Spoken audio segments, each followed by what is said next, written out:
Hello everyone, स्वागत है आप सभी का सृजन क्लासेस के ऑनलाइन प्लेटफॉर्म पर। मेरा नाम है डॉक्टर दिलीप सिंह शेखावत और आज के इस वीडियो में हम डिस्कस करने वाले हैं ह्यूमन डिजीज के बारे में, मानव रोग के बारे में। लास्ट क्लास में मैंने इसका पूरा क्लासिफिकेशन आपको बता दिया था, पूरा वर्गीकरण, बीमारियों का वर्गीकरण मैंने आपको समझा दिया था कि किस तरीके की बीमारी कितने प्रकार की होती हैं, कंटेजियस, नॉन कंटेजियस, इन्फेक्शंस।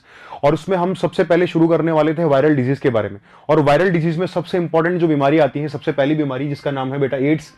और एड्स का अगर मैं फुल फॉर्म आपके सामने रखूं तो बेटा एक्वायर्ड इम्यूनो डिफिशियंसी सिंड्रोम, ठीक है, एड्स इसका फुल फॉर्म, ठीक है। तो अब हम डिस्कस करने वाले हैं सबसे पहली चीज कि क्या एड्स, जैसे मैंने लास्ट क्लास में भी आपको बताया था कि जो एड्स होता है बेटा उसमें वर्टिकल ट्रांसमिशन आपको देखने को मिलता है।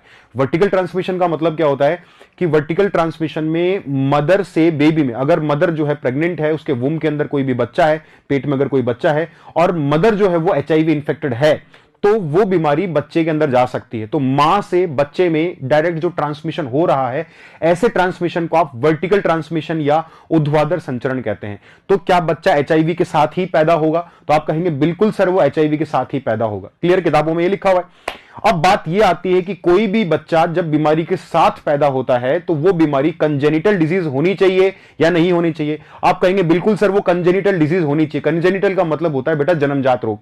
तो क्या एड्स अपने आप में एक जन्मजात रोग है या नहीं? तो आप कहेंगे सर, अगर बच्चे के अंदर एड्स मां से आ रहा है तो क्या वो कंजेनिटल डिजीज होनी चाहिए? हाँ, होनी चाहिए। लेकिन आप यहां पर कहते हैं कि सर कंजेनिटल डिजीज जो एड्स है वो अपने आप में एक जन्मजात रोग नहीं होता। यह चीज आपको यहां पर याद रखनी है। क्लियर है बेटा? हम कहें कि this means deficiency of immune system acquired during the life time of an individual, indicating that it is not a congenital disease. इसका मतलब यह है कि व्यक्ति के जीवन काल के दौरान अधिग्रहित प्रतिरक्षा प्रणाली की कमी। क्लियर है? आप कह सकते हैं कि आपकी लाइफ के अंदर जो भी इम्यूनिटी आपने एक्वायर की है, जो भी इम्यूनिटी आपने बहुत हार्ड वर्क किया है, बहुत अच्छा खाया है, माल न्यूट्रिशन के शिकार नहीं हुए, अच्छे वाइटामिन खा रहे हो, अच्छी डाइट ले रहे हो, अच्छी एक्सरसाइज कर रहे हो, इससे आपने आपकी इम्यूनिटी बनाई है। और उस इम्यूनिटी की कमी आपके अंदर हो गई है एड्स के दौरान। जब एड्स होता है तो एड्स होने के कारण आपके इम्यून सिस्टम को क्या कर देता है बेटा? वो वीक कर देता है। क्लियर? इम्यून सिस्टम को वीक करना अपने आप में एड्स है। क्लियर है? तो आप कहते हैं कि सर ये अपने आप में कंजेनिटल डिजीज नहीं होती। ये पॉइंट आपको यहां पर याद रखना है। मां से बच्चे में आ रहा है फिर भी इसे कंजेनिटल डिजीज नहीं माना जाता। यह दर्शाता है कि यह जन्मजात बीमारी नहीं है। तो यह चीज आपको यहां पर पता होनी चाहिए। नेक्स्ट पॉइंट यहां पर क्या आता है बेटा? एड्स जो है, एड्स की हिस्ट्री के बारे में थोड़ी सी चर्चा हम कर लेते हैं। एड्स की हिस्ट्री क्या है? देखो बेटा, क्या एड्स का नाम शुरू से एड्स ही रहा है क्या? क्लियर है? या एड्स नहीं रहा है? कहां से मिला था? सबसे पहला पेशेंट कहां पर मिला और किसने इसकी खोज की? ये सारी बातें मैं इस वीडियो के अंदर आपको बताने वाला हूं। क्लियर है बेटा?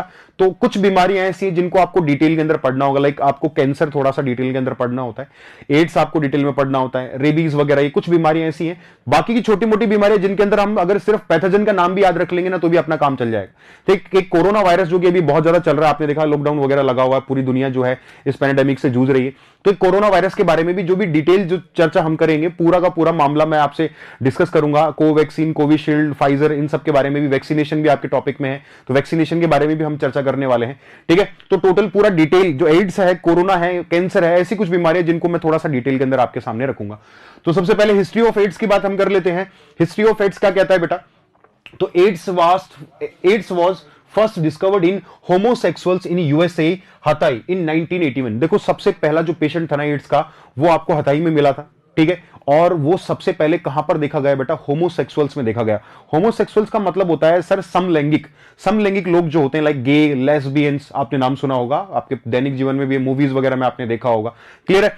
तो ऐसी मूवीज के अंदर जैसे आपने होमोसेक्सुअल, जैसे बहुत सारी मूवीज जो हैं, अभी आयुष्मान खुराना की एक मूवी उस पर बेस्ड थी। ठीक है? तो होमोसेक्सुअल का मतलब है समान लिंग अगर आपस में अट्रैक्ट होते हैं। होमो का मतलब होता है सम और सेक्सुअल का मतलब होता है लिंग। ठीक है? समान लिंग। ठीक है? तो हमने कहा सेम जेंडर के लोग अगर साथ में रह रहे हैं, होमोसेक्सुअल्स कहलाते हैं वो। क्लियर है? उनके बारे में भी हम चर्चा कर लेंगे आगे। तो मैंने कहा सबसे पहला पेशेंट होमोसेक्सुअल्स में देखा गया था, इसीलिए। और शुरू में जितने भी पेशेंट्स देखे गए ना बेटा, वो सारे के सारे पेशेंट होमोसेक्सुअल्स में देखे गए थे, गे में देखे गए थे। और वो सारे के सारे, कोई सेक्स वर्कर था, कोई कपल था, होमोसेक्सुअल कपल था, इन्हीं के अंदर सबसे पहले जो ये वायरस देखा गया, या पेशेंट जो सबसे पहले होमोसेक्सुअल ही थे। इसीलिए हमने इनको क्या कह दिया? इसको इस बीमारी का पहला नाम हमने रख दिया ग्रिड। क्या नाम रखा था बेटा? हमने इसका पहला नाम रख दिया था ग्रिड। अब ये ग्रिड क्या नाम कहता है? ग्रिड कहता है gay related immuno disorder. Clear है? जैसे हमने अभी थोड़ी देर पहले इसका जो पूरा नाम वो देखा था ना बेटा, ads acquired immuno deficiency syndrome, उसी तरीके से सबसे पहले इसको क्या नाम दिया गया था? सबसे पहले इसको ग्रिड नाम दिया गया था। ठीक है, और ग्रिड किस बेस पर दिया गया था? इसका फुल फॉर्म है gay related immunodeficiency syndrome, या डिसऑर्डर भी आप कह सकते हैं। तो देखो, earlier it was named GRID gay related immunodeficiency syndrome भी आप इसे नाम दे सकते हैं, क्योंकि ये सबसे पहले होमोसेक्सुअल्स में लगातार देखा जा रहा था। इस कारण इसको क्या कहा गया कि यार ये होमोसेक्सुअल्स में मिल रहा है, गे वगैरह के अंदर, लेस्बियंस के अंदर मिल रहा है, इसीलिए हमने क्या मान लिया कि हो सकता है कि होमोसेक्सुअल के अंदर ही मिलता हो। इसीलिए इसका अर्लियर इसका नेम क्या था बेटा? गे रिलेटेड इम्यूनो डिफिशियंसी सिंड्रोम था। बोलो समझ में आया? तो पहली चीज यहां पर आपकी क्लियर हो जाती है। अब नेक्स्ट स्लाइड पे चलते हैं हम। तो 1983 के अंदर, ठीक है, ये डिस्कवर किया गया और मॉन्टेग्नर नाम के साइंटिस्ट से इन्होंने सबसे पहले जो है वो वायरस देखा था एड्स का। ठीक है, एड्स का वायरस 1983 में सबसे पहले देखा गया था। ठीक है, मैं ह्यूमन पेशेंट की बात कर रहा हूं, ह्यूमन पेशेंट में सबसे पहले देखा गया। लेकिन 1981 में सबसे पहले अफ्रीका, साउथ अफ्रीका के अंदर बंदर के अंदर ये वायरस पाया गया था। लेकिन इसका जो पहला पेशेंट है वो 1983 के अंदर मिला, 1983 के अंदर मिल गया था। ठीक है, और पेरिस के अंदर आपको ये देखने को मिल गया था। और ये जो साइंटिस्ट थे मॉन्टेग्नर ने कहा इस वायरस का जो नाम है, वो वायरस का नाम क्या लिख दिया बेटा? Lympho adenopathy associated virus, LAV, जिसे आज के टाइम पर इस वायरस का नाम है HIV। उस टाइम पे क्या नाम था बेटा? LAV। ठीक है, देखो अब यहां पर मैंने अभी थोड़ी देर पहले कहा था ना कि होमोसेक्सुअल्स के अंदर मिलता है, इसीलिए देखो यहां पर लिखा गया है gay and bisexual men of all races. ठीक है, और the same most severely affected by HIV। तो यहां पर ऐसा नहीं है कि सिर्फ गे और होमोसेक्सुअल्स के अंदर ही आपको ये बीमारी देखने को मिलेगी, ये सभी के सभी रेसेस के अंदर आपको देखने को मिलेगा। मेल, फीमेल, होमोसेक्सुअल, हेटेरोसेक्सुअल, सबके अंदर ये बीमारी आपको देखने को मिलती है। क्लियर है बेटा? नेक्स्ट स्लाइड पे चलते हैं। अब सबसे पहले अगर हम इंडिया की बात करें तो इंडिया में जो पहला पेशेंट है बेटा वो मद्रास, उस टाइम पे, आज के टाइम पर चेन्नई तमिलनाडु, चेन्नई के अंदर ये सबसे पहला पेशेंट देखा गया था। और कब देखा गया था बेटा? 1986 में देखा गया था। 1986 में इंडिया के अंदर पहला पेशेंट अपने चेन्नई, मद्रास में देखा गया था। और दो फीमेल साइंटिस्ट थी जिनका नाम, साउथ इंडियन डॉक्टर्स थी, और दोनों डॉक्टर जो है वो अपने आप में, एक टीचर थी, एक स्टूडेंट थी, और उस स्टूडेंट ने ये सबसे पहले एड्स का वायरस देखा था। और जहां पर देखा था वो एक अपने आप में सेक्सुअल वर्कर थी। सेक्सुअल वर्कर के अंदर सबसे पहले ये एड्स का वायरस देखा गया था। और ये अपनी टीचर के नीचे काम कर रही थी, और उन्हीं के नीचे काम करते हुए इन्होंने क्या किया था? एड्स का वायरस जो है सबसे पहले पेशेंट जो है इंडिया में देखा गया। और इन दोनों का नाम आपके सामने स्लाइड पर लिखा हुआ है। It was discovered by Sellappan Nirmala under guidance of doctor Suniti Solomon तो टीचर थी, और जो इसके नीचे जो इसके स्टूडेंट काम कर रही थी उसका नाम था निर्मला। क्लियर है बेटा? तो ये चीज आपको नॉर्मल पता होनी चाहिए थोड़ी बहुत, आज तक वैसे पूछी नहीं गई है, लेकिन मैं सोच रहा हूं कि पूरी इंफॉर्मेशन आपके पास में होनी चाहिए। तो पूरी इंफॉर्मेशन के साथ में अब आए हैं हम। ठीक है, अब उसके बाद हमने कहा 1986 में the international committee of taxonomy of virus, जो इंटरनेशनल, जिसको आप क्या कह देते हैं बेटा? इसको आप नॉर्मली कह देते हैं ICTV। ठीक है, ICTV, इसका फुल फॉर्म कई बार आप लिखा हुआ मिल जाता है, लेकिन मैंने फुल फॉर्म ही आपके सामने लिख दिया है। International committee of taxonomy of virus named it human immunodeficiency virus. उसके बाद 1986 के अंदर इस वायरस को पहले क्या नाम दिया गया था बेटा? मैंने कहा था ना थोड़ा, मॉन्टेग्नर ने इसको नाम दिया था LAV। ठीक है, LAV नाम दे दिया गया। उसके बाद 1986 के अंदर इसका नाम वापस से बदला गया, और नाम बदलकर फिर क्या नाम दे दिया गया बेटा? इसको नाम दे दिया गया ह्यूमन इम्यूनो डिफिशियंसी वायरस, जिसको आप नॉर्मली आज के टाइम पर HIV के नाम से जानते हैं। किसके नाम से जाना जाता है बेटा? HIV के नाम से जाना जाता है। तो ये कंडीशन आपको यहां पर देखने को मिल जाती है। क्लियर है? तो आज के टाइम पर इसका नाम क्या है बेटा? HIV। नेक्स्ट हम बात कर लेते हैं। अब मैंने लिख दिया HIV, सामने इसका वायरस का नाम लिखा हुआ है। अब बात करते हैं कि कभी कभी आपके एग्जाम के अंदर लिखा हुआ आ जाता है बेटा HIV। ठीक है, कई बार आपके HIV लिखा हुआ आता है, और कई बार लिखा हुआ आता है बेटा यहां पर कि सर रेट्रो वायरस। क्या लिखा हुआ आता है बेटा? रेट्रो वायरस नाम लिखा हुआ आता है। तो आपसे पूछा जाएगा, कुछ बच्चे कंफ्यूज होते हैं कि सर ये HIV है या रेट्रो वायरस है। तो बेटा याद रखना, रेट्रोवायरिडी इसकी फैमिली है। एक पूरी फैमिली हमने बना रखी है वायरस की, अलग अलग वायरस की फैमिली बना रखी है कि ये वायरस इस फैमिली से बिलोंग करता है, जैसे कोई राजपूत है, ठीक है, कोई नॉर्मल ब्राह्मण है, कोई जाट है, कोई गुजर है, कोई मीना है, तो अलग अलग हमने कम्युनिटी बना रखी है ना, ऐसी वायरस की हमने अलग अलग फैमिलीज बना रखी है कि भैया एड्स वाला वायरस इस फैमिली से बिलोंग करता है, ठीक है, रेबीज का वायरस इससे बिलोंग करता है, ये बैक्टीरिया इससे बिलोंग करता है, सबकी अलग अलग क्लास होती है। तो इसकी अपने आप में क्लास है जिसका नाम है रेट्रोवायरिडी। तो रेट्रोवायरिडी से बिलोंग करता है अपने आप में, उसका नाम है human immunodeficiency virus. Clear है? तो मैंने कहा HIV belongs to the family of retroviridae capable of reverse transcription, ठीक है, इसको कहते हैं व्युत्क्रम ट्रांसक्रिप्शन कहते हैं। इसके बारे में सेंट्रल डॉगमा में मैं डिस्कस करूंगा आपसे। मैं एक बार आपको थोड़ा सा समझा देता हूं कि कैपेबल ऑफ रिवर्स ट्रांसक्रिप्शन का मतलब यहां पर क्या होता है। देखो एक छोटी सी चीज होती है, मैं आपको समझा देता हूं। रिवर्स ट्रांसक्रिप्शन का मतलब क्या होता है, बहुत ज्यादा इंपॉर्टेंट है ये टॉपिक अपने आप में। देखो एक शब्द आपके सिलेबस में लिखा हुआ है जिसका नाम है सेंट्रल डॉगमा। क्या लिखा हुआ बेटा? Central dogma. सेंट्रल डॉगमा क्या कहता है, एक बार सुनना मेरी बात ध्यान से। सेंट्रल डॉगमा कहता है कि एक शब्द आपने नाम सुना हो कभी, डीएनए। नाम सुना है डीएनए? डीएनए आगे बनता है, बनाता है आरएनए, और आरएनए बनाता है बेटा आगे प्रोटीन।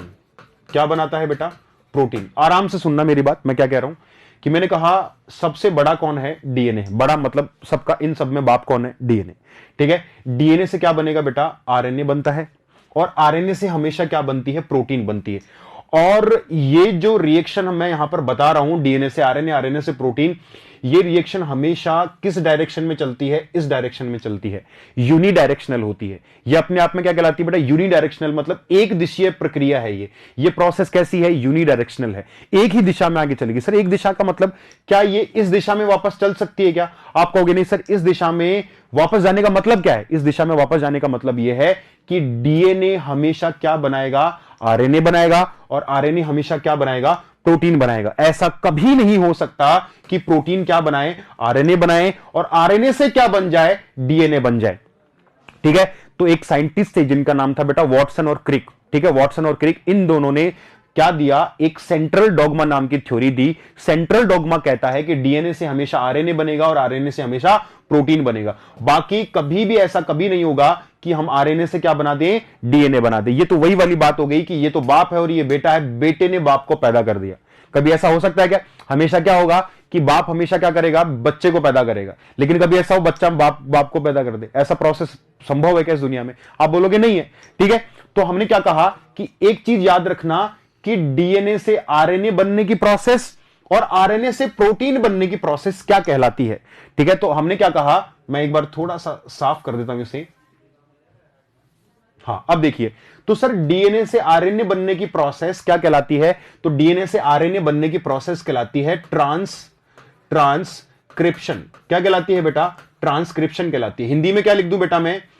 इसको लिख देते हैं बेटा अनुलेखन। क्या लिख देते हैं बेटा? अनुलेखन।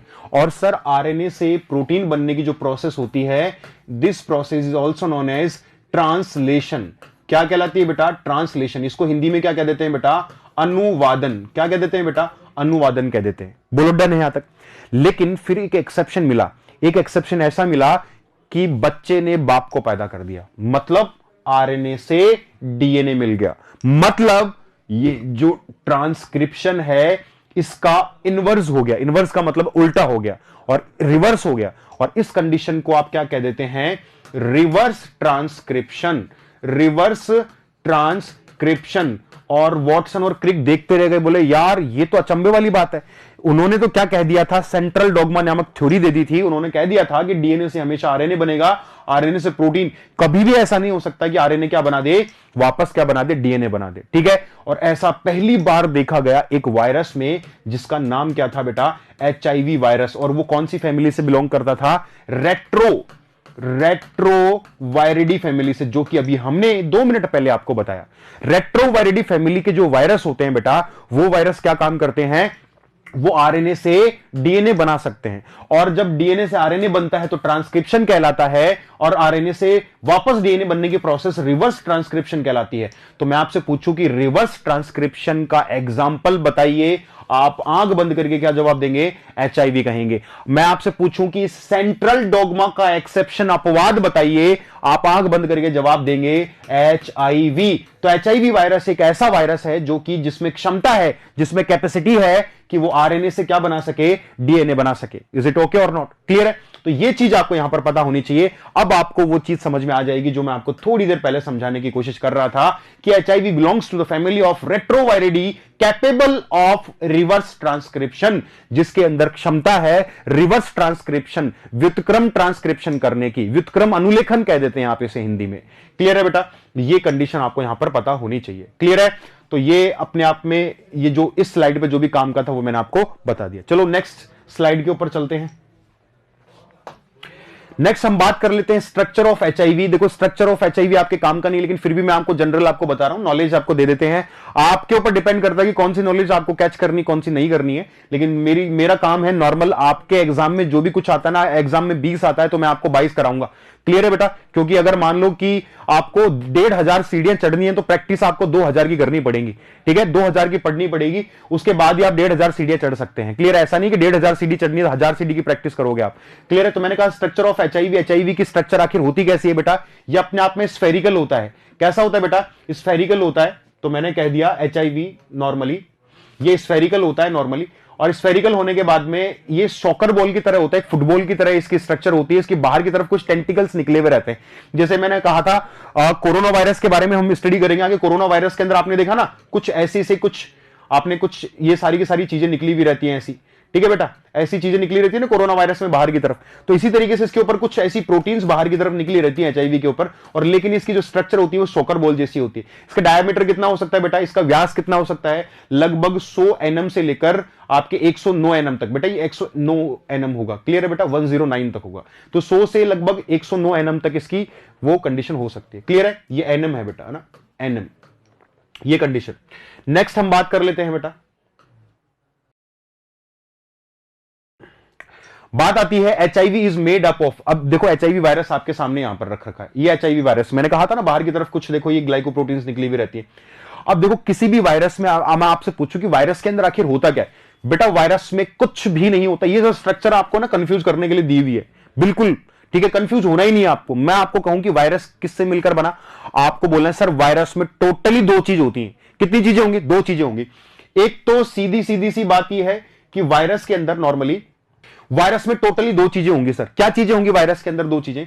तो आप कहेंगे सर वायरस के अंदर एक होता है ऊपर का खोल। खोल का मतलब एनवलप, जैसे उसने एक तरीके से एक जैकेट पहना हुआ है बाहर।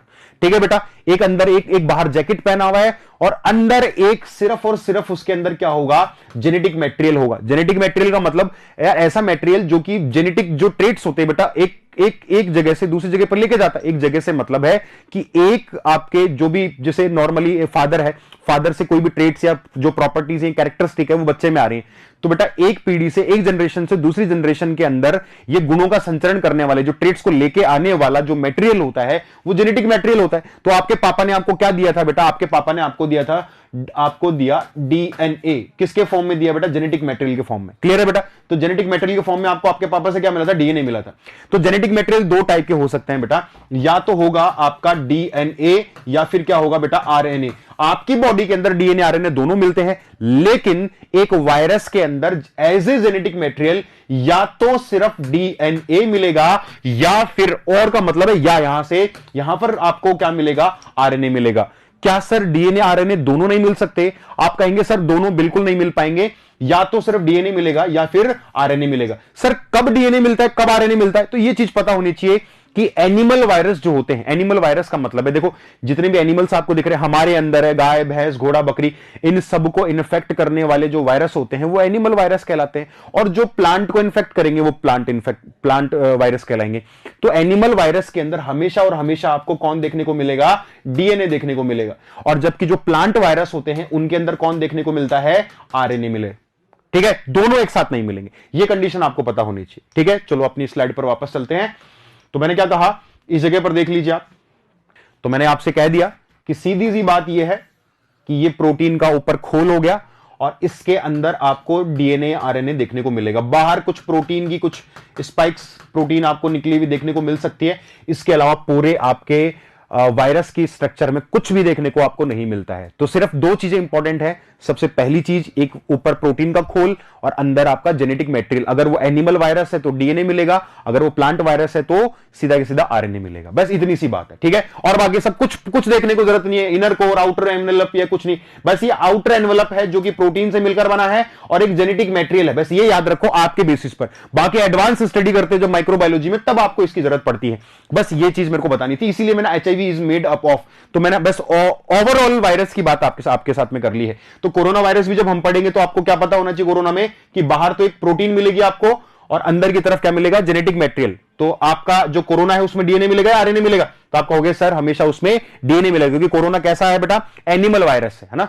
चलो नेक्स्ट स्लाइड पे चलते हैं।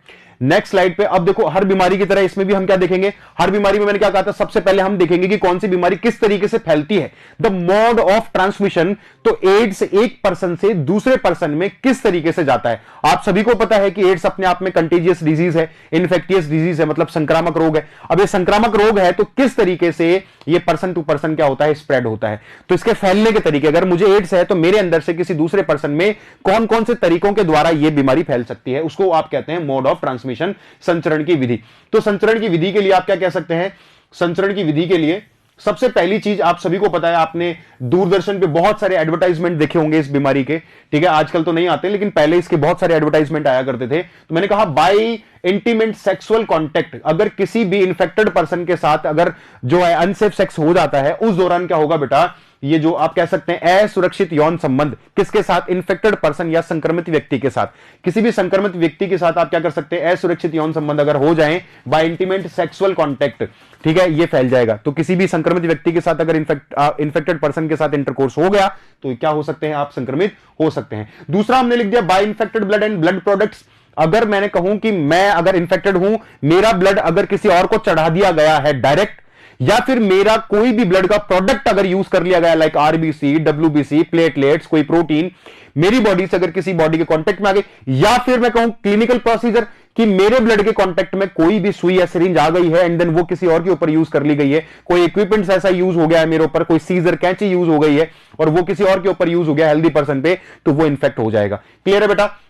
मैंने कहा ड्यूरिंग क्लिनिकल प्रोसीजर्स, तो जो क्लिनिकल प्रोसीजर्स हैं इसी का मतलब ये कोई सर्जरी हुई है, कोई सिरिंज यूज हुई है, वो किसी और के ऊपर यूज हो गई है, तो ये कंडीशन क्या कहलाती है, ड्यूरिंग क्लिनिकल प्रोसीजर। दूसरी होती है from infected mother to child, बहुत इंपॉर्टेंट है, स्टार मार्क कर लेना इस पे बेटा। किसी भी मम्मी से बच्चे में अगर कोई मां, कोई लेडी प्रेग्नेंट है और उसके बच्चे, उसके पेट में अगर बच्चा है, वुम के अंदर अगर फीटस है, एम्ब्रियो है, उस दौरान उस मां से बच्चे में एड्स आ सकता है, अगर वो मां क्या है, एचआईवी पॉजिटिव है। तो मैं आपसे कहूं कि कोई भी लेडी और ये इसका बेबी है बेटा अंदर, ठीक है, कोई भी लेडी और ये इसका बेबी है, इस लेडी से बेबी के अंदर अगर एचआईवी ट्रांसमिट हो रहा है तो this process is known as vertical transmission. Vertical का मतलब होता है ऊर्ध्वाधर। तो मैंने कहा मदर से बेबी के अंदर आ गया है, तो मदर से बेबी के अंदर आना इज वर्टिकल ट्रांसमिशन। तो मैंने कहा from infected mother to child, तो ये अपने आप में ये प्रोसेस क्या कहलाएगी, वर्टिकल ट्रांसमिशन। हिंदी में कह देते हैं बेटा इसे ऊर्ध्वाधर संचरण। क्या कह देते हैं बेटा इसे, ऊर्ध्वाधर संचरण। तो मैं इधर लिख देता हूं हिंदी में भी ऊर्ध्वाधर संचरण, ये मैंने लिख दिया, ऊर्ध्वाधर संचरण कहा जाता। ऊर्ध्वाधर का मतलब होता है ऊपर से सीधा नीचे, ठीक है। ऊर्ध्वाधर का मतलब वर्टिकल बोलते हैं ना, वर्टिकल ट्रांसमिशन ऐसा। दूसरा बाय इंटीमेट सेक्सुअल कॉन्टेक्ट, मैं बता चुका हूं, ये हो चुका है। होमोसेक्सुअल कॉन्टेक्ट हो गया है या हेटेरोसेक्सुअल कॉन्टेक्ट हो गया है, विद मल्टीपल सेक्सुअल पार्टनर्स हो सकता है कि अगर किसी पर्सन के मल्टीपल सेक्स पार्टनर हो गए हैं और उनमें से कोई भी एक पर्सन अगर इंफेक्टेड है तो ये फैल सकता है। हेटेरोसेक्सुअल कॉन्टेक्ट अगर मेल फीमेल अगर इंटीमेंट हो गए हैं, तो अगर होमोसेक्सुअल में अगर मेल मेल या फीमेल फीमेल इंटीमेंट हो गए हैं तो उस कंडीशन के अंदर भी क्या हो सकता है कि ये मोड ऑफ ट्रांसमिशन का एक तरीका हो सकता है। नेक्स्ट हम बात कर लेते हैं बेटा, अब देखो by infected person, by infected blood और ब्लड प्रोडक्ट्स देखो ये सिरिंज जो है अगर किसी इन्फेक्टेड पर्सन से या किसी ब्लड को चढ़ा दिया गया है, ये इन्फेक्टेड ब्लड है, मैंने ब्लड डोनेट किया और मैं एचआईवी पॉजिटिव हूं, तो ये ब्लड किसी और के ऊपर चढ़ा दिया गया है तो भी क्या हो सकता है, इन्फेक्ट हो सकता है। नेक्स्ट बात आती है during clinical procedure. Clinical procedure के अंदर क्या क्या बताया था मैंने बेटा, कि आप नॉर्मली कोई भी ऐसा इक्विपमेंट यूज कर रहे हैं, कोई भी ऐसा उपकरण यूज कर रहे हैं, सर्जरी अगर मेरी हुई है, मेरी सर्जरी में मैं एचआईवी इन्फेक्टेड हूं और वो जो उपकरण ढंग से साफ नहीं किए गए, नहीं धोए गए, स्टरलाइज उनको प्रॉपर नहीं किया गया है, उस दौरान अगर वो किसी और के ऊपर यूज हो गए तो बेटा वो एचआईवी पॉजिटिव हो जाएगा। तो मैंने कहा ऑर्गन ट्रांसप्लांटेशन, कोई भी अंग प्रत्यारोपण अगर हुआ है, मुझे अगर एचआईवी है और मेरा लिवर किसी को मैंने डोनेट कर दिया, मेरी कॉर्निया मैंने किसी को डोनेट कर दी, मेरी किडनी किसी को डोनेट कर दी है, उस दौरान वो क्या हो सकता है बेटा, एचआईवी पॉजिटिव हो सकता है। डायलिसिस की जो मशीन होती है बेटा, डायलेटर जो होता है ना बेटा, तो ठीक है, जो डायलिसिस की जो मशीन होती है जिसको डायलिसिस यूनिट कहते हैं, उसके थ्रू भी ये फैल सकता है। आर्टिफिशियल इंसेमिनेशन में क्या होता है बेटा, कि जो सीमन होता है, वीर्य होता है, वो आर्टिफिशियली किसी वेजाइना के अंदर एंटर कराया जाता है। ठीक है बेटा, आर्टिफिशियली वेजाइना के अंदर एंटर करवाया जाता है। तो वो जो प्रोडक्ट है, वो सीमन अगर मान लीजिए कि किसी इन्फेक्टेड पर्सन से लिया गया है, या फिर कोई इक्विपमेंट जो किसके कांटेक्ट में आ गया है बेटा, किसी एचआईवी पॉजिटिव के कांटेक्ट में आ गया है, उस दौरान भी क्या हो सकता है, इसको कहते हैं आप ड्यूरिंग क्लिनिकल प्रोसीजर। तो ये प्रोसीजर जो हो सकते हैं वो क्लिनिकल प्रोसीजर कहलाते हैं। नेक्स्ट हम स्लाइड की बात हम कर लेते हैं। देखो अब मैंने कहा from infected mother to child, तो इसको आप क्या कह देते हैं, वर्टिकल ट्रांसप्लेसेंटल ट्रांसमिशन भी कह देते हैं। ट्रांसप्लेसेंटल का मतलब होता है मां और बच्चा आपस में किससे जुड़े हुए हैं बेटा, एक नाल से, एक गर्भ नाल से जुड़े हुए हैं, जिसको आप प्लेसेंटा कह देते हैं। तो प्लेसेंटा के थ्रू भी बच्चा क्या हो सकता है, इन्फेक्ट हो सकता है। क्लियर, इससे वर्टिकल ट्रांसमिशन कहते हैं, मैं आपको पहले ही बता चुका हूं, तो आप इस कंडीशन को आप देख सकते हैं। HIV may also spread from mother to child through the placenta during labor, delivery के दौरान जब प्लेसेंटा को काटा जाता है, गर्भनाल को काटा जाता है, उस दौरान दोनों का ब्लड मिक्स हो सकता है। ये मैं आपको ब्लड ग्रुप में RH इनकम्पेटिबिलिटी में भी पढ़ाऊंगा, जहां पर आपको इरिथ्रोब्लास्टोसिस फिटेलिस के बारे में भी हम चर्चा करेंगे। उस दौरान जो मदर और बच्चे का ब्लड मिक्स हो जाता है, तो जैसे ब्लड मिक्स होगा बेटा, जो है आप क्या हो सकता है, HIV स्प्रेड हो सकता है, फैल सकता है। ठीक है, a nursing mother can transmit HIV to her baby from her breast milk. अगर मां जो है बच्चे को ब्रेस्ट फीडिंग भी कर देगी तो भी उससे क्या हो सकता है बेटा, HIV स्प्रेड हो सकता है। ठीक है, सेल अफेक्टेड बाय एड्स, इस पर स्टार मार्क कर लो, बहुत ज्यादा इंपॉर्टेंट अपने आप में। ठीक है, हद से ज्यादा इंपॉर्टेंट चीज है ये जो मैं बताने वाला हूं आपको अभी। देखो सबसे पहली चीज, सेल अफेक्टेड बाय एड्स, जैसे एड्स का वायरस हमारी बॉडी में गया, एड्स का वायरस जैसे हमारी बॉडी में जाता है तो हमारी बॉडी में सबसे पहले वो क्या करेगा, ठीक है, जैसे मान लो कि हेपेटाइटिस लीवर के ऊपर अफेक्ट डालता है, रेबीज जो है स्पाइनल कॉर्ड और ब्रेन को अफेक्ट करता है। इस तरीके से एचआईवी एड्स का जो वायरस है आखिर किसको अफेक्ट करेगा, कौन सी कोशिका, कोई ऑर्गन पर्टिकुलर, कोई ऐसा सिस्टम जिसके ऊपर क्या डाले, बताइए, अफेक्ट या प्रभाव डालता है। तो आप कहोगे सर हमारी बॉडी में एक इम्यून सिस्टम होता है। इम्यून सिस्टम मतलब प्रतिरक्षा तंत्र, और प्रतिरक्षा तंत्र में कुछ ऐसी सेल्स होती हैं जो हमको इम्यूनिटी प्रोवाइड करती हैं, और उनका नाम होता है डब्ल्यूबीसीज। क्या नाम होता है बेटा, डब्ल्यूबीसीज। और डब्ल्यूबीसीज में भी सबसे इंपॉर्टेंट सेल्स होती है लिम्फोसाइट्स। क्या होती है बेटा, लिम्फोसाइट्स, जिनके बारे में जब मैं ब्लड ग्रुप पढ़ाऊंगा तब आपको थोड़ा बहुत डब्ल्यूबीसी के बारे में हम चर्चा कर लेंगे। तो डब्ल्यूबीसीज के अंदर एक लिम्फोसाइट होती है, और लिम्फोसाइट दो टाइप की होती है, एक तो बी लिम्फोसाइट और एक टी लिम्फोसाइट। बेटा जो बी लिम्फोसाइट्स होती है उनका काम होता है एंटीबॉडीज फॉर्मेशन, एंटीबॉडीज बनाना। जैसे जब आप वैक्सीन लगवाते हैं तो वैक्सीन लगवाने के बाद आपकी बॉडी में क्या बनती हैं, एंटीबॉडीज। तो अभी कोरोना की वैक्सीन आपने लगवाई होगी, और ये वैक्सीन क्या बनाती हैं बेटा, एंटीबॉडीज बनाती हैं। और ये एंटीबॉडी बनाने का काम पर्टिकुलर इनकी जिम्मेदारी कुछ सेल्स को दी गई है, उनका नाम होता है बी लिम्फोसाइट्स। क्या नाम होता है बेटा, बी लिम्फोसाइट्स। ये अपने आप में एक डब्ल्यूबीसी का टाइप है। और दूसरी सेल्स होती है टी लिम्फोसाइट्स। टी लिम्फोसाइट्स का काम होता है, देखो बी लिम्फोसाइट्स अपने आप में पहले हथियार बनाएंगी, हथियार का मतलब है एंटीबॉडीज, है ना, गोला बारूद बना के रखेंगी। ठीक है, सामने से कोई पैथोजन आएगा तो उस पैथोजन को मारना है, और पैथोजन को मारने के लिए हथियार हमारे पास होना चाहिए। तो दो भाई हैं, एक तो बी लिम्फोसाइट और एक टी लिम्फोसाइट। तो ये दोनों भाई अपना मिलजुल कर काम करते हैं। टी लिम्फोसाइट बोलता है कि देख मैं तो हथियार यूज करूंगा और डायरेक्ट शूट कर दूंगा, मार दूंगा उसे। और बी लिम्फोसाइट बोलता है तू टेंशन मत ले, हथियार कौन देगा, मैं देगा। क्लियर है, हथियार मैं बनाऊंगा, हथियार मतलब एंटीबॉडी। तो बी लिम्फोसाइट ने तो एंटीबॉडी बना दी, और टी लिम्फोसाइट उन हथियार को यूज करके पैथोजन को मारने का काम करती है। समझ में आया?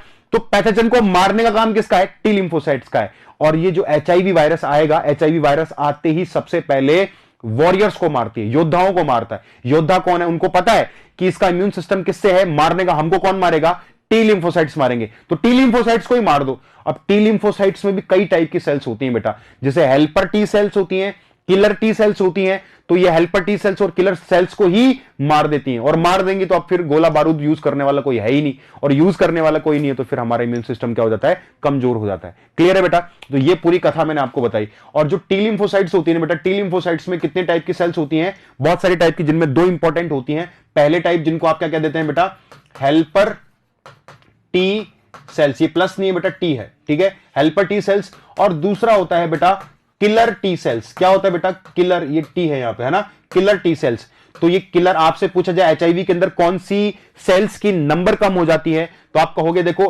हेल्पर टी सेल्स की संख्या कम हो जाती है। बेटा ये आपको याद रखने की रिक्वायरमेंट नहीं है, मेनली आपको हेल्पर टी सेल्स ये और किलर टी सेल्स, सहायक टी कोशिका ही इसको हिंदी में कह देते हैं, और इसको कह देते हैं बेटा मारक टी कोशिका। क्या कह देते हैं इसे? मारक टी कोशिका कहा जाता है। ये लो, मारक टी कोशिका, ठीक है। ये कंडीशन आपको यहां पर देखने को मिलती है। तो मैंने कहा हेल्पर टी सेल्स हो गई और किलर टी सेल्स हो गई। बेटा जो हेल्पर टी सेल्स है ना, इन्हीं का दूसरा नाम होता है CD4 सेल्स। क्या कहा जाता है बेटा इनको? CD4 सेल्स कहा जाता है, CD4 सेल्स। तो कभी कभी डायरेक्टली ये भी पूछा जाता है कि कौन सी कोशिकाओं की संख्या एड्स के अंदर कम हो जाती है, तो आपको वहां पर लिखा हो या तो helper T cells, killer T cells या CD4 सेल्स। तो इनमें से आपको कोई भी ऑप्शन दिखा है तो आपको टिक कर देना है। तो ये कंडीशन आपको यहां पर पता होनी चाहिए, ठीक है बेटा। और ये आप याद ना रखें तो चलेगा, ये एडवांस लेवल की है, ये एडवांस लेवल, आप अगर ना याद रखें तो चलेगा, है ना, ठीक है। नेक्स्ट हम बात कर लेते हैं, सिम्टम्स की बात करते हैं। सिम्टम्स क्या कहते हैं बेटा? यहां पे सिम्टम्स मतलब लक्षण क्या कहते हैं, कि कौन कौन से लक्षण आपको या सिम्टम्स आपको देखने को मिलेंगे एचआईवी पेशेंट के अंदर। तो कोई भी एचआईवी पेशेंट है, देखो बेटा एचआईवी पेशेंट में मेनली मैंने इतने सारे सिम्टम्स लिख दिए, लेकिन अगर आपको पता करना है कि एचआईवी है कि नहीं है, तो नॉर्मली सिम्टम्स सब बहुत बेसिक सिम्टम्स होते हैं, क्योंकि इसमें आपका इम्यून सिस्टम कमजोर हो जाता है। जैसे इम्यून सिस्टम कमजोर हुआ, छोटी मोटी 1000 बीमारियां आपको पकड़ लेती हैं। इसमें कोई बीमारी नहीं, एड्स अपने आप में कोई बीमारी नहीं, एड्स अपने आप में बीमारियों का झुंड है। क्लियर है? इसमें होगा क्या कि छोटी छोटी खांसी, जुकाम, बुखार, डायरिया, खाज, खुजली, छोटी मोटी बीमारियां आपको पकड़ लेती। एग्जैक्ट सबसे पहले आपके वजन में आने लगती है कमी, ठीक है। रोज इवनिंग में नाइट फीवर, रात्रि बुखार आपको होने लगेगा। डायरिया की कंडीशन डेली बेसिस पर होने लगती है। डायरिया का मतलब उल्टी दस्त आपको रेगुलर बेसिस पर होने लगता है। और आपको कई ये छोटे मोटे जो फंगल इंफेक्शन जिसकी बात हम कर चुके हैं, फंगल इंफेक्शन आपको पकड़ने लगते हैं। फंगल इंफेक्शन का मतलब है कवक जनित रोग, खाज, खुजली, दाद वगैरह, है ना, दाद वगैरह, ये कंडीशंस आपको देखने को मिलती है। ये इसके बेसिक्स हैं। तो इसमें तो ये तो नॉर्मली किसी को भी हो सकते हैं, इसीलिए कुछ लोगों को तो पता ही नहीं पड़ता है कि उनको क्या हो चुका है बेटा, एड्स हो चुका है। क्लियर है बेटा? लेकिन फिर भी हम कहें कि रैपिड वेट लॉस कि लगातार यहां पर वजन में कमी हो रही है, मैंने कहा वजन में कमी हो रही। दूसरी रिकरिंग फीवर और प्रोफ्यूज नाइट स्वेट, रात को पसीना आएगा, घबराहट के साथ आपकी आंख खुल जाएगी। क्लियर? रेगुलर बेसिस पर नाइट में स्वेटिंग, ये जरूरी नहीं है कि होगा ही। एक्सट्रीम एंड अनएक्सप्लेन टायर्ड, ठीक है, टायर्डनेस, तो आप है ना थोड़ा सा थकान वगैरह, आपको देखो इम्यून सिस्टम कमजोर हो जाता है और CD4 सेल्स आपके रेगुलर बेसिस पर कम हो रही हैं, तो आपकी बॉडी में थकान, क्योंकि छोटी मोटी बीमारियों ने आपको घेर लिया, आपको पता भी नहीं चला कि कितनी सारी बीमारियां मुझे हो चुकी हैं। क्लियर है? और नॉर्मल बुखारी है, नॉर्मल बुखार हो गया, ये सब कुछ हो गया, इसीलिए आपको लगातार थकान की कंडीशन देखने को मिलती है। ठीक है बेटा? तो diarrhoea that last for more than 1 week, clear है, 1 वीक से ज्यादा रेगुलर बेसिस पर आपको उल्टी दस्त या डायरिया वगैरह की कंडीशन हो रही है, तो आपको जाकर चेक कराना चाहिए। रैपिड वेट लॉस हो रहा है तो ये टीबी की कंडीशन भी हो सकती है, एचआईवी की कंडीशन भी हो सकती है। सोर of the mouth, anus and genitals, ठीक है, जेनिटल्स का मतलब होता है बेटा जननांग, ठीक है, क्या नाम, जननांगों में या गुदा के अंदर, गुदा में या माउथ के अंदर रेगुलर बेसिस पर आपको छाले हो सकते हैं। रेड, ब्राउन, पिंक और purplish blotch on the under the skin और इनसाइड द माउथ, नोज और आईलिड्स। क्लियर है बेटा? आपके स्किन के ऊपर, मैं नॉर्मल इस लैंग्वेज में समझाने से अच्छा मैं अपनी लैंग्वेज में समझा दूं, आपके आईलिड जो होती है इनके ऊपर और आपके जो पूरा बॉडी पार्ट है स्किन के ऊपर, मेनली है ना अपर बॉडी पार्ट पर आपको ज्यादा होता है, लोअर बॉडी पार्ट पर आपको देखने को नहीं मिलता। अपर बॉडी पार्ट पर, हाथ पर, इतने इतने हाथों पर ज्यादा देखने को मिलता है। हाथों पर आपको जैसे पर्पल कलर के, बैंगनी कलर के चकते आपको देखने को मिल जाते हैं। तो ये बैंगनी कलर के जो चकते हैं वो एड्स के मरीज की पहचान है। क्लियर है बेटा? ये जो पेशेंट्स हैं मैंने अपनी पोस्टिंग के अंदर भी देखे हैं। अपनी पोस्टिंग के अंदर मैंने देखा कि जो पेशेंट थे उनके ऊपर रेड या पहले तो रेड होंगे, उसके बाद में पर्पल कलर के जो है वो चकते अपने बनने लगते हैं। तो मेनली इन हाथों के ऊपर आपको देखने को मिलेगा, तो पर्पल कलर के चकते आपको देखने को मिल जाते हैं। Memory loss, depression and other neurological disorder. आप ये देखो, ये बहुत लास्ट कंडीशन में देखने को मिलती है, शुरुआती तौर पर आपको देखने को नहीं मिलता। शुरुआती तौर पर आपको मेमोरी लॉस, डिप्रेशन और अदर न्यूरोलॉजिकल डिसऑर्डर्स आपको देखने को नहीं मिलते हैं। बाद लास्ट कंडीशन जब एक्सट्रीम लेवल पर पहुंच जाता है एड्स, उस दौरान आपको ये देखने को मिल जाता है। क्लियर है बेटा? नेक्स्ट, ये हो गया हमारे सिम्टम्स। तो सिम्टम्स में आपको सिर्फ याद क्या रखना है बेटा? रैपिड वेट लॉस याद रख लो, इसके अलावा एक्सट्रीम रिकरिंग फीवर और प्रोफ्यूज नाइट स्वेट याद रख लो। एक डायरिया आपको याद रखना है, और एक ये है ना रेड ब्राउन जो पिंक या ये जो पर्पल कलर के जो आपके चकते होते हैं आपकी बॉडी के, और ये थोड़ा सा याद रखना होता है। इसके अलावा ना और ज्यादा आपको याद रखने की रिक्वायरमेंट नहीं। अब सबसे इंपॉर्टेंट चीज आती है बेटा, सबसे इंपॉर्टेंट आती है डायग्नोसिस। देखो बेटा, डायग्नोसिस का मतलब क्या होता है? डायग्नोसिस का मतलब होता है निदान। निदान का मतलब होता है हमको पता कैसे चले कि ये बीमारी है या कि नहीं है। क्लियर है बेटा? ये बीमारी है भी या नहीं है। तो ये जो कंडीशन है वो आपको यहां पर मैं बता देता हूं। देखो, सबसे पहली कंडीशन, यहां पर 3 टाइप के टेस्ट होते हैं। 3 टाइप के कौन से टेस्ट होंगे? पहला टाइप का टेस्ट होता है जिसको आप कहते हैं सबसे पहला प्राइमरी या स्क्रीनिंग टेस्ट। जब एग्जाम होता है तो सबसे पहले टेस्ट को स्क्रीनिंग टेस्ट कहते हैं। जैसे एसएसबी में स्क्रीनिंग टेस्ट होता है, स्क्रीनिंग आउट हो गया यार में, तो स्क्रीनिंग का मतलब है प्राइमरी, सबसे पहला टेस्ट, जिसको हम क्या कह देते हैं बेटा?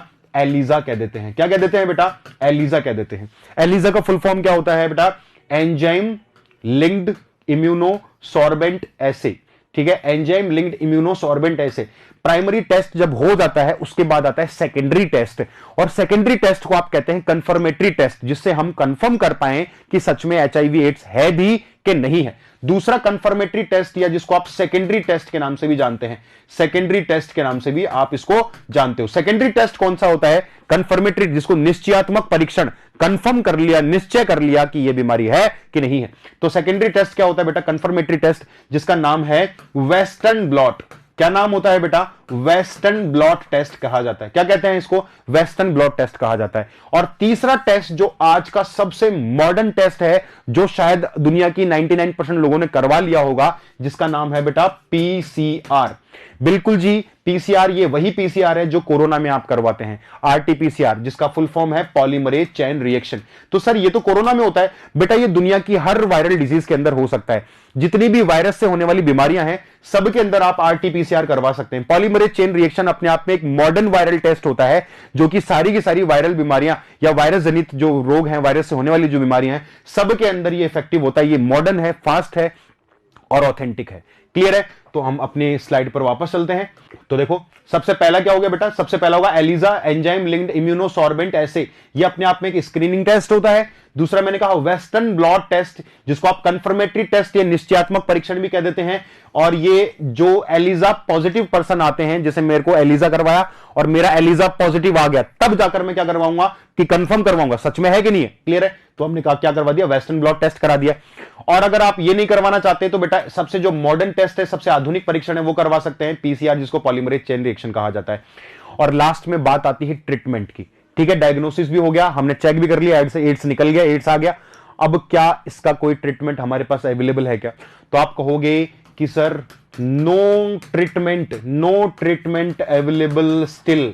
आज तक इसकी कोई बीमारी हमारे पास नहीं है।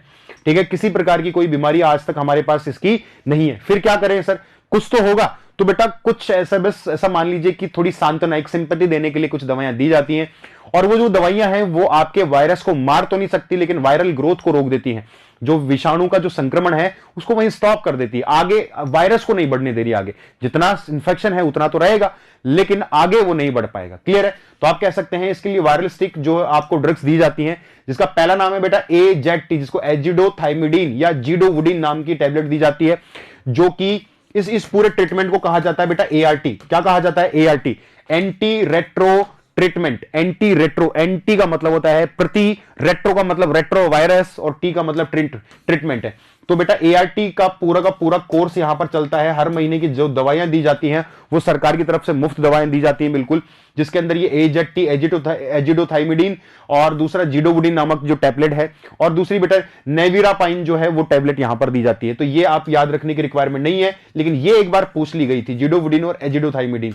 ठीक है, अगर आप दोनों याद रख लेते तो बहुत ही अच्छी बात है। तो ये ट्रीटमेंट यहां पर दिया जाता है। क्या इसकी कोई वैक्सीन वगैरह अवेलेबल है क्या बेटा? तो आप कहेंगे नहीं सर, इसकी कोई वैक्सीन हमारे पास अवेलेबल नहीं है। ठीक है, तो नेक्स्ट हम बात कर लेते हैं इसके अवेयरनेस प्रोग्राम के बारे में। तो बेटा अभी जो शुरुआत वाली जो स्लाइड थी ना बेटा, शुरुआत वाली स्लाइड के अंदर आपने एक नॉर्मली एक लोगो देखा होगा, वो लोगो मैं आपको दिखा देता हूं एक बार। ये लोगो आपको दूरदर्शन के किसी भी एड वगैरह में देखने को मिल जाएगा, और यहां पर नीचे की तरफ क्या लिखा रहता है बेटा, नाको लिखा रहता है, NACO, नाको यहां पर लिखा हुआ रहता है। क्लियर है, नाको आपको देखने को मिल जाता है। इस नाको का मतलब क्या है बेटा, नाको का मतलब है, इस नाको का मतलब क्या होता है बेटा, नाको का मतलब है नेशनल एड्स कंट्रोल ऑर्गेनाइजेशन। हमारे इंडिया में 1987 के अंदर एक ऑर्गेनाइजेशन बनाया गया था, एक ऑर्गेनाइजेशन बनाया गया जिसने चारों तरफ जिसको काम दिया गया कि भाई तुमको रेस्पॉन्सिबिलिटी दे दी कि देखो दुनिया को समझाओ, आपके जो इंडिया में जितने भी जो गंवार लोग हैं ना बेटा, इनको समझाओ कि भैया एड्स कैसे फैलता है, कि जब भी आप किसी के साथ में नॉर्मल फिजिकल हो रहे हैं तो भाई कॉन्डम का यूज करो, या फिर आप इन्फेक्टेड जो सुई है, आप जब सुई लगवाने जा रहे हो या इंजेक्शन लगवाने जा रहे हो तो आप इसका ध्यान रखो कि आपको जो डॉक्टर है या जो नर्स है जो इंजेक्शन लगा रहा है या लगा रही है वो इन्फेक्टेड नहीं होनी चाहिए, यानी कि किसी और के ऊपर यूज करी भी नहीं होनी चाहिए। हमको तो नई, अगर कोई लगा रहा है तो आप उसको टोक दो कि भैया ये तो नियम ही नहीं है, ये हटाओ, इसको दूसरी नई लगाओ ना मेरे। क्लियर है, तो इस तरीके से अवेयरनेस जो है वो फैलाया गया। क्लियर है, अवेयरनेस फैलाया गया किसके द्वारा बेटा, नाको के द्वारा। किसके द्वारा, नाको। तो यहां पर ये नाम आपको देखने को मिल जाता है, नाको। इसकी स्थापना या एस्टेब्लिशमेंट कब हुआ था बेटा, 1987 के अंदर एस्टेब्लिश हुआ था। फुल फॉर्म क्या है बेटा, नेशनल एड्स कंट्रोल ऑर्गेनाइजेशन। इसका काम क्या है, ये अवेयरनेस फैलाता है पूरी इंडिया के अंदर कि किस तरीके से जो एड्स के मरीज हैं उनके साथ में, आपने बहुत सारे ऐड देखे होंगे ना बेटा, कि हाथ मिलाने से, साथ खाना खाने से, गले मिलने से प्यार फैलता है, एड्स नहीं है, ऐसे बहुत सारी चीजें ना, वो सब कौन फैला रहा था बेटा, नाको। क्लियर। अब WHO started various programmes to create awareness, ठीक है, और 1 दिसंबर को आप वर्ल्ड एड्स डे भी मना लेते हैं।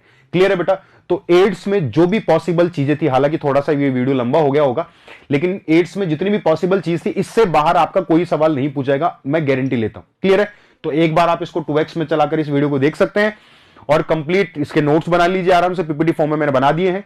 बाकी का जो भी वायरल डिजीज होगा उसके बारे में अगले वीडियो में चर्चा करेंगे। Thank you so much.